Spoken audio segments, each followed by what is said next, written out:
这算是加无去帮助别人。啊，讲新北市，这新北市泸州宽体大道透早出现一群少年人，伫咧皮车将道路当作是比赛车路，因个模仿电影分配进行比赛，个人负责伫头前指挥。上憾的是，这群少年人拢无戴安全帽啊！警方一个接到报案到现场，用警示灯拍算要甲因阻止，想不到这群人目无王法，电到一直二喇叭回应，态度是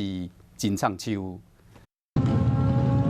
엔진声、呼呼叫、真出戏，边个查甫人一个指挥3台奥多摆油门吹落去，路边真侪民众围过来看，这阵骑车的人若无戴安全帽，可能在咧骑车，喊怪怪行为，搁唔落车。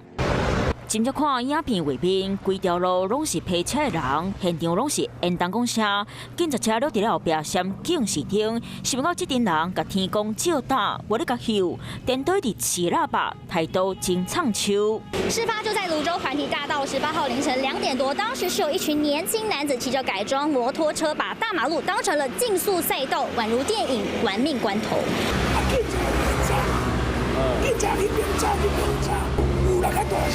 车皮上，你看现在车子它轻轻开过去就已经很吵。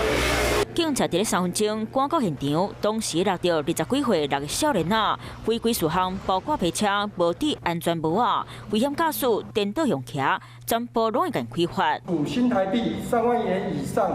9万元以下罚锾，吊销驾驶执照及吊扣牌照6个月。并依公共危险罪函送新北地检侦办。宽体大道车路真直，半暝无车，颠倒互少年仔拢会走来遮批车。毛警察爱加强伫咧遮夜间巡逻。有事没事赶紧转开华视，还没有订阅华视的 YouTube 频道吗？赶紧按赞、订阅、开启小铃铛，我们华视 YouTube 见。